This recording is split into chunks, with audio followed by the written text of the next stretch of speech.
Eu fiz um teste de DNA por diversão e descobri que o homem que me criou não é meu pai biológico.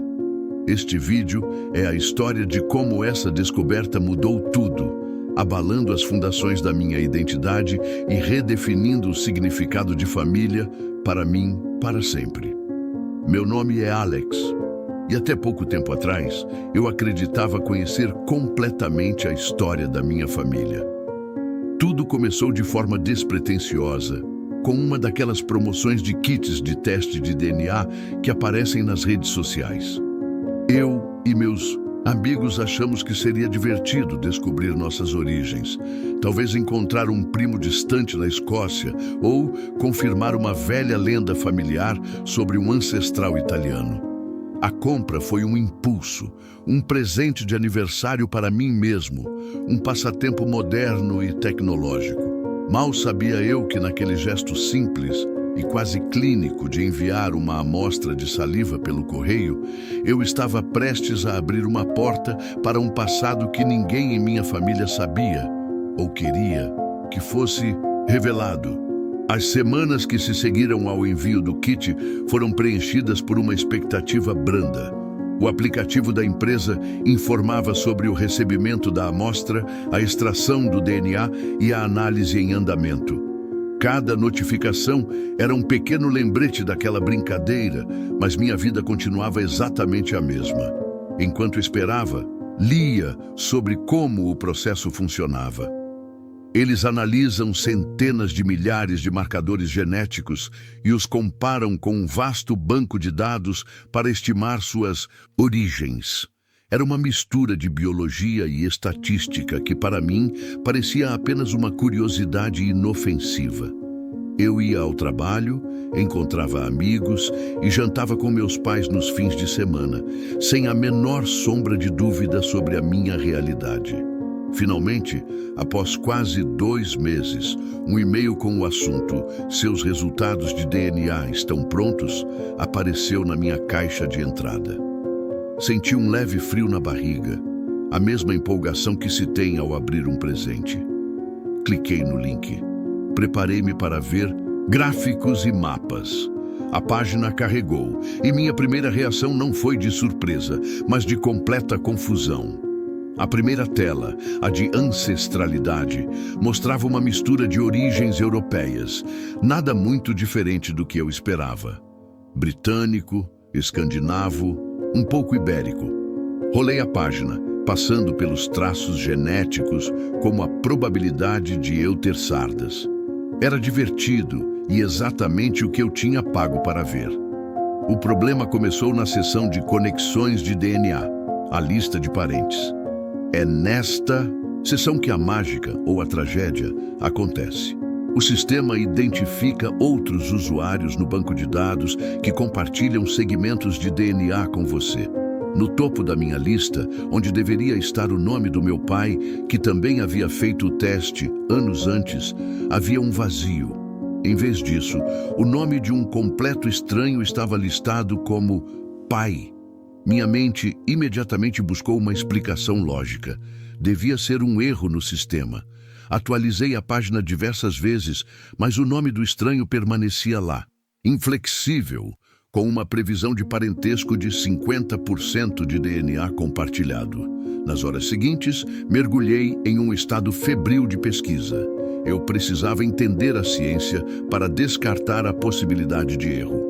Foi quando aprendi sobre centimorgans, a unidade usada para medir a distância genética. A tela mostrava uma correspondência de quase 3.400 centimorgans com aquele homem. Minha pesquisa desesperada me mostrou que esse número, na ciência da genealogia genética, só significava uma coisa: pai e filho. A matemática era cruel e exata. O princípio fundamental é que herdamos 50% do nosso DNA de cada pai biológico. A conclusão era inevitável. Para entender o choque, é preciso saber que minha família sempre foi incrivelmente unida. Meu pai era meu herói, o homem que me ensinou a andar de bicicleta, que me ajudou com a lição de casa. Nossa conexão era a base da minha identidade. Ver aquele nome desconhecido era um ataque direto a toda a estrutura da minha existência. A tela brilhava com informações clínicas, mas o que elas diziam era profundamente pessoal. Meu foco saiu do celular e se voltou para uma pergunta que ecoava num silêncio ensurdecedor. Se aquele era meu pai, quem era o homem que me criou? Era como se eu tivesse vivido minha vida inteira em uma casa, acreditando conhecer cada cômodo, e de repente encontrasse uma porta escondida que levava a uma ala inteira que eu nunca soube que existia. E nessa ala estava metade da minha fundação. Eu não estava mais na mesma Gaza. Eu não era adotado. Eu cresci com minha mãe e meu pai, o homem cujo sobrenome eu carregava. A única explicação possível era um evento de paternidade não esperada, um eufemismo clínico para algo que, na vida real, significava que minha mãe havia guardado um segredo por toda a minha vida. Os dias que se seguiram foram os mais longos da minha vida. Cada interação com meus pais era carregada de uma tensão que só eu sentia. Olhar para o meu pai, o homem que me criou, era doloroso. Cada memória feliz agora era acompanhada por um asterisco que dizia: ele não é seu pai biológico. O segredo queimava dentro de mim.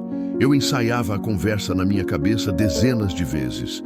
Mãe, fiz um teste de DNA e descobri. A frase soava absurda, cruel. Eu temia destruir a paz da nossa família para sempre. Todas aquelas discussões teóricas que eu já tinha visto online sobre privacidade de dados e a redefinição de família, de repente não eram mais teóricas. Elas estavam acontecendo comigo, na minha cozinha. Após muita angústia, decidi que não poderia viver com aquela informação. O segredo não era meu para guardar. Escolhi um momento em que estaria a sós com minha mãe. Sentei-me com ela na cozinha, o mesmo lugar onde tivemos tantas conversas banais. Mostrei a ela o celular. Ela olhou para a tela. Seus olhos se arregalaram por um instante e, em seguida, uma expressão de resignação tomou conta de seu rosto. Não houve negação. Apenas um longo silêncio, seguido por um suspiro profundo, que parecia carregar décadas de peso. Ela começou a falar. A história era de uma época muito antes de eu nascer, um período de incerteza em seu relacionamento com o homem que se tornaria meu pai.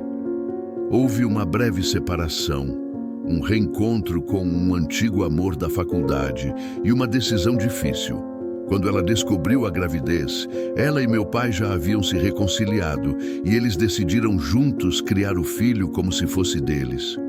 O homem que eu conhecia como pai sabia de tudo desde o início. Eles fizeram um pacto de nunca me contar, acreditando que isso me protegeria, que me daria uma família estável. O segredo deles não era para me enganar, mas para me amar da forma mais completa que sabiam. Compreender o contexto mudou minha perspectiva. A raiva começou a se dissipar, sendo substituída por uma empatia confusa. Eles não eram vilões, eram pessoas que tomaram uma decisão difícil em um momento vulnerável e viveram com ela por 30 anos. A intenção deles nunca foi maliciosa, mas o surgimento da tecnologia de DNA, algo que nunca poderiam ter previsto, quebrou o pacto que fizeram.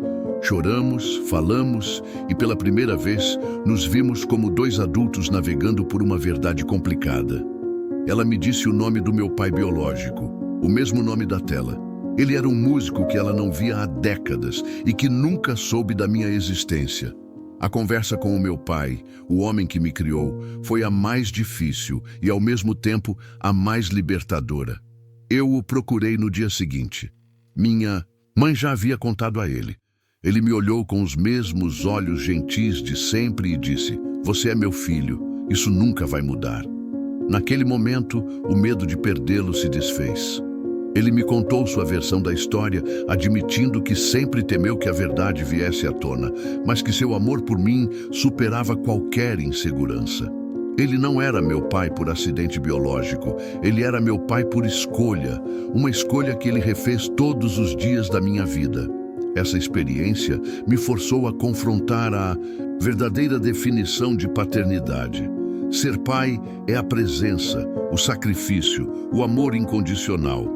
A biologia é o começo da história, não o livro inteiro. Meu pai me deu o livro inteiro. Nossa relação, em vez de se fragilizar, tornou-se ainda mais forte. A remoção do segredo criou um novo nível de honestidade. Ele me deu sua bênção para procurar meu pai biológico, se fosse isso que eu precisasse para me sentir completo, garantindo que nada mudaria entre nós.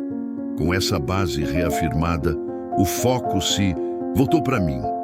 Quem era eu agora? Eu carregava o legado de um e os genes de outro. Busquei apoio em grupos online com pessoas que passaram por experiências semelhantes e descobri que essa confusão de identidade era normal. Decidi, por fim, enviar uma mensagem ao meu pai biológico. Foi um texto curto, explicando quem eu era e como havia feito a descoberta, sem criar expectativas. Enviei a mensagem e senti um peso sair dos meus ombros. Ele respondeu. A resposta foi cautelosa, mas aberta. Trocamos algumas mensagens e eventualmente fizemos uma chamada de vídeo. Foi estranho e fascinante ver traços do meu próprio rosto em um estranho. Nossa conexão ainda está em seus estágios iniciais e não sei aonde ela vai levar. Talvez se torne uma amizade, talvez não, mas a porta foi aberta e o mistério resolvido. A jornada mais importante não foi a busca por ele, mas a paz que fiz comigo mesmo e com minha nova realidade. No final, minha família não foi destruída. Ela foi expandida e redefinida. A descoberta não apagou 30 anos de história, pelo contrário, ela a iluminou, revelando a profundidade do caráter do meu pai e a força do amor que fundamentava nossa família. Minha identidade não foi perdida. Ela se tornou mais rica, mais complexa e, finalmente, mais honesta. E essa honestidade, embora dolorosa no início, foi o maior presente que essa jornada poderia me dar. Minha história me ensinou que família é mais sobre escolha do que sobre sangue. Se você passou por algo semelhante, ou se esta história te fez refletir, compartilhe sua perspectiva nos comentários. Acredito que o diálogo aberto sobre esses assuntos nos fortalece. E se quiser acompanhar mais histórias sobre identidade e as complexidades da vida, considere se inscrever no canal. A pergunta que fica para mim e que agora eu faço a você é: o que realmente define uma família?